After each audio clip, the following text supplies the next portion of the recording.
Chapter 14. Susan tugged at my neck and jerked my head down to hers for a kiss. As kisses went, well, it was extremely interesting.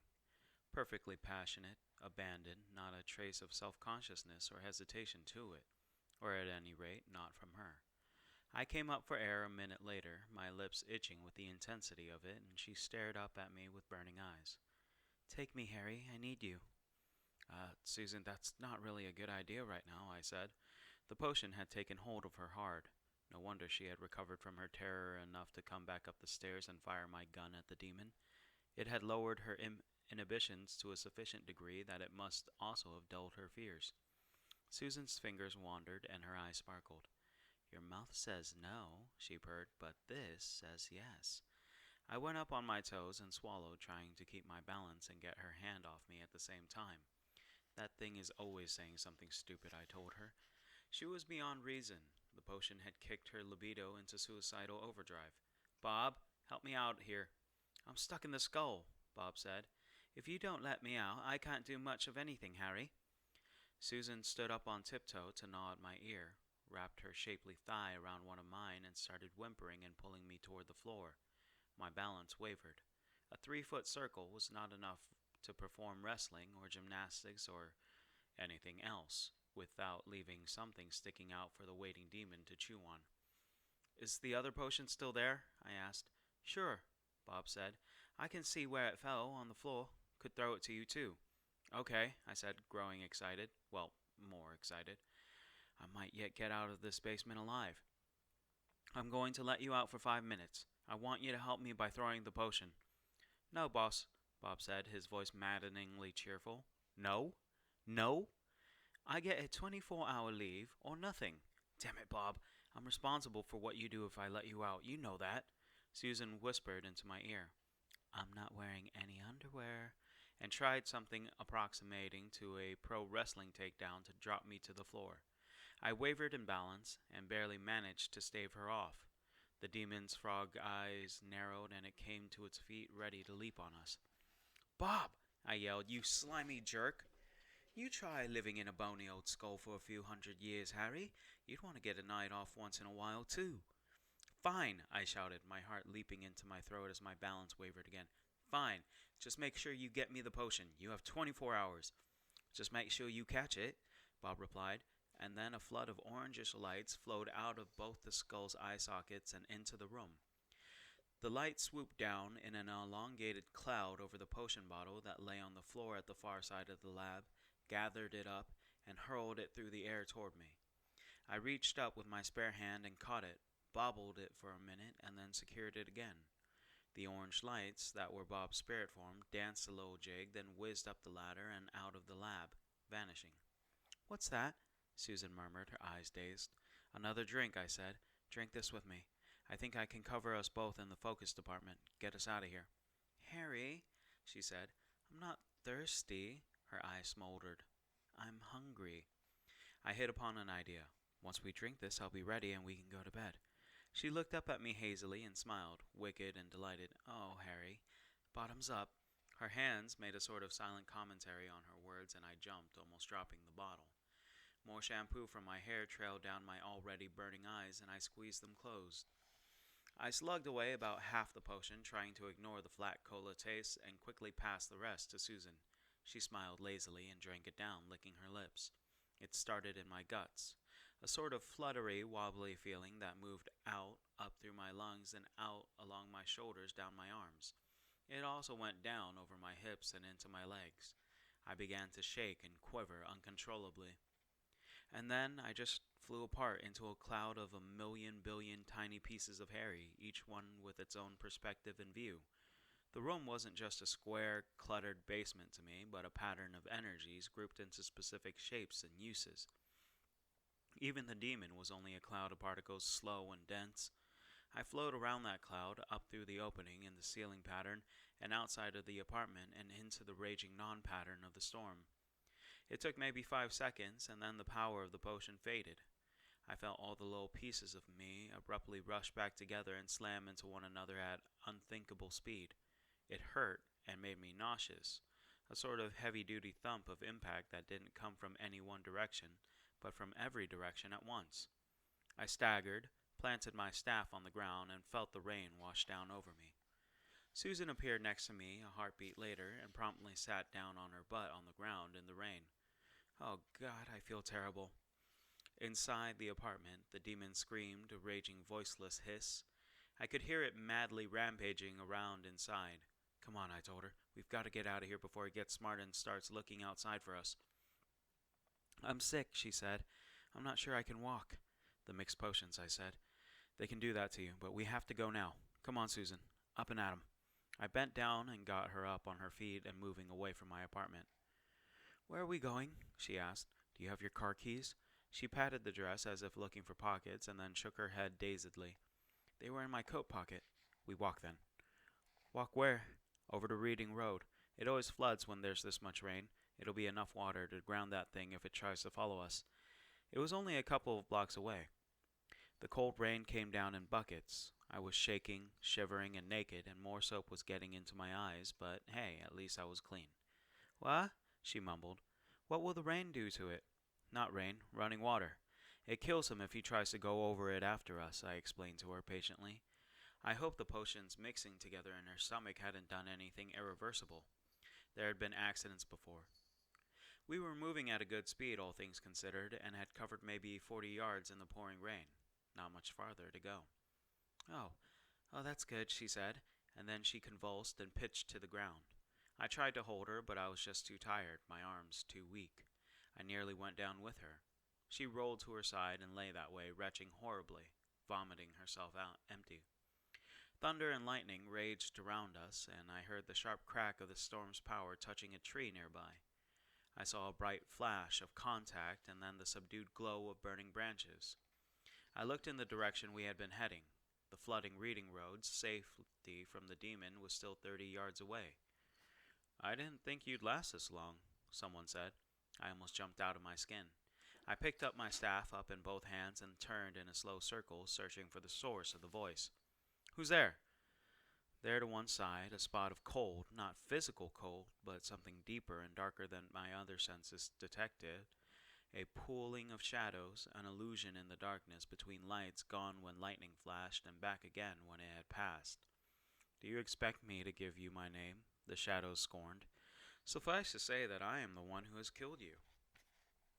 You're an underachiever, I shot back, still turning eyes searching. The job's not done. In the darkness underneath, a broken streetlight then, maybe 20 feet away, I could make out the shape of a person. Man or woman I couldn't tell, nor could I distinguish from the voice. Soon, the shape said. You can't last much longer. My demon will finish you before another 10 minutes have passed. The voice was supremely confident. You called that demon here? Indeed, the shadowy shape confirmed. Are you crazy? I demanded, stunned. Don't you know what could happen to you if that thing gets loose? It won't, the shape assured me. It is mine to control. I extended my senses toward the shape and found that what I had suspected was true. It wasn't a real person or an illusion masking a real person. It was only the seeming of one, a phantasm of shape and sound, a hologram that could see and hear and speak for its creator wherever he or she was. What are you doing? It demanded. It must have sensed me feeling it out. Checking your credentials, I said, and sent some of my remaining will toward it, the sorceress equivalent of a slap in the face. The image cried out in surprise and reeled back. How did you do that? It snarled. I went to school. The hologram growled, then raised up its voice, calling out in rolling syllables. I tried to hear what had been said, but another peal of thunder blocked out the middle half of what was undoubtedly the demon's name. From within my apartment, the distant fair sound of the demon's smashing ruckus came to an abrupt halt. Now, the image said, a sneer to its voice, now you will pay. Why are you doing this? I demanded. You're in my way. Let the woman go. Sorry, the image said. She's seen too much. She's in the way too now. My demon will kill you both. You bastard, I snarled. It laughed at me. I looked over my shoulder, back toward the apartment. Through the rain, I heard a dry and raspy hiss underlaid with a sort of clicking growl. Blue frog eyes, reflecting the storm's lightning, came up the stairs from my basement apartment. It focused on me immediately and started forward. The back fender of Susan's car, which she had parked outside my apartment, got in its way, and with the pad-tipped fingers of one skinny, soft-looking hand, it picked up the back end of the car and tossed it to one side, where it landed with a heavy crunch. I tried not to think about those fingers around my throat. "You see," the image said, "mine to call. Time for you to die, Mr. Dresden." Another flash of lightning showed the demon falling to all fours and scrambling toward me like an overweight lizard scuttling across hot sand to shade in an exaggerated wagging motion that looked ridiculous but brought it closer and closer at deceptive speed. "Deposit another quarter to continue your call, asshole," I said. I thrust my staff toward the shadowy image, this time focusing my will into a full-fledged attack. "Stregalum finitas!" Scarlet light abruptly flooded over it, devouring its edges and moving inward. The image snarled, then gasped in pain. "Dresden, my demon will roll in your bones." And then it broke off into a scream of anguish as my counterspell began to tear the image sending apart. I was better than whoever had made the image, and they couldn't hold the spell in the face of my counter. The image and the scream alike faded slowly into the distance until both were gone. I allowed myself the smallest touch of satisfaction, and then turned to the woman on the ground.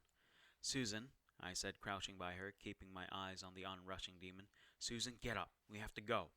"I can't," she sobbed. "Oh, God," she said, and she threw up some more.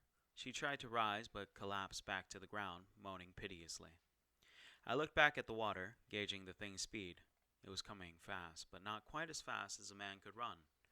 I could still escape it if I ran, full out. I could get across the water. I could be safe. But I couldn't carry Susan there. I'd never make it with her slowing me down. But if I didn't go, both of us would die. Wouldn't it be better for one of us at least to live? I looked back at the demon. I was exhausted, and it had caught me unprepared.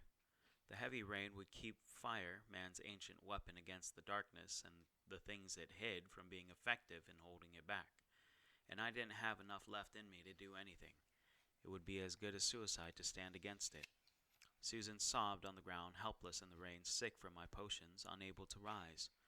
I leaned my head back and let the rain wash the last traces of shampoo from my eyes, my hair. Then I turned and took a step toward the oncoming demon. I couldn't leave Susan to that thing, not even if it meant dying. I'd never be able to live with myself afterwards. The demon squalled something at me in its hissing, toady voice and raised both its hands toward me, coming up on its hind legs. Lightning flashed overhead, blinding bright. Thunder came hard on its heels, deep enough to shake the street beneath my bare feet. Thunder.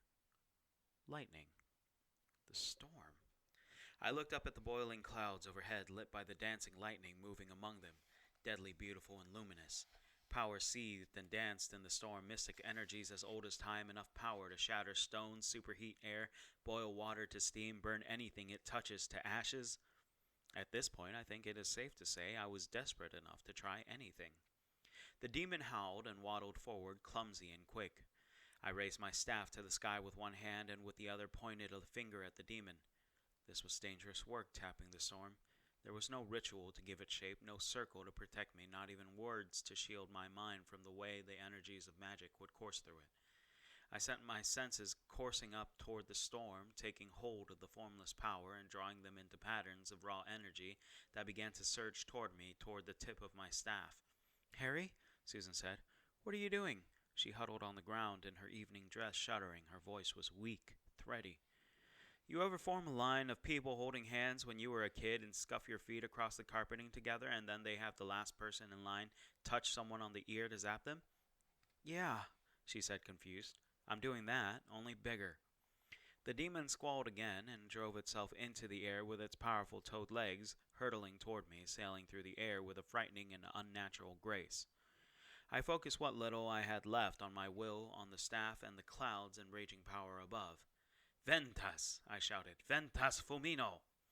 At my will, a spark leapt up from the tip of my staff toward the clouds above. It touched the rolling, restless belly of the storm. Hell roared down in response.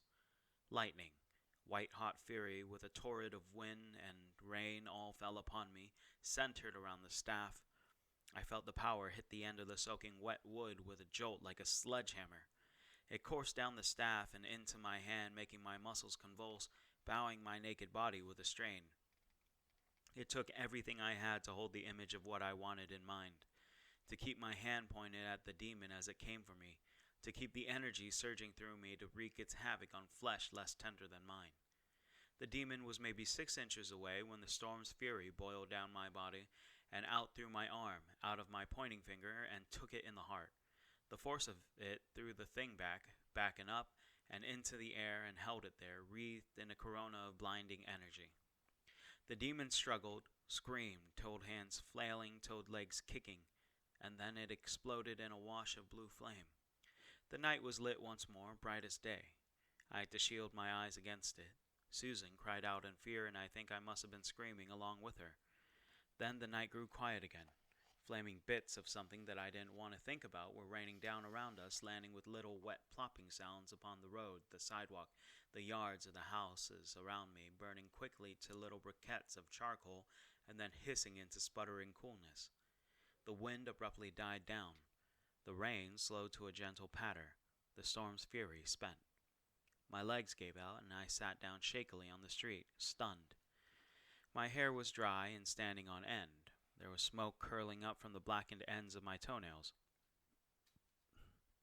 I just sat there, happy to be alive, to be breathing in and out again. I felt like I could crawl back in bed and go to sleep for a few days, even though I'd gotten up not half an hour ago. Susan sat up, blinking, her face blank. She stared at me.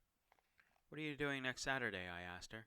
She just kept on staring for a minute, and then quietly lay down again on her side. I heard the footsteps approach from the darkness off to one side.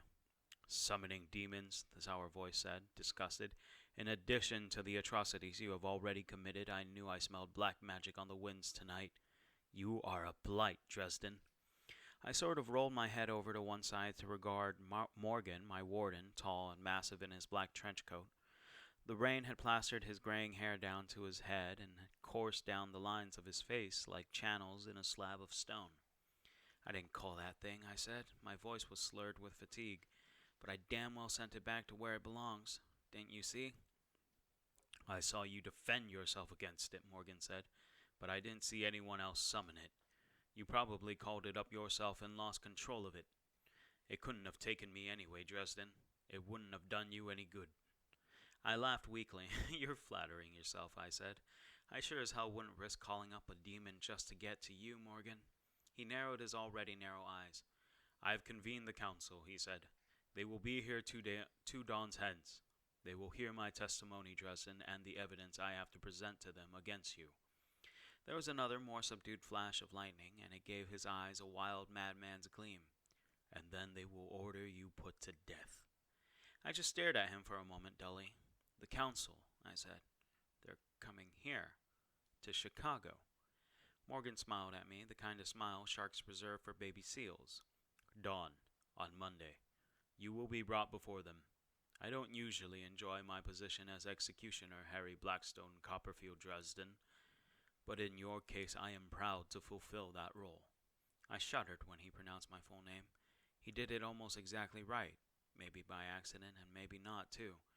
There were those on the White Council who knew my name, knew how to say it.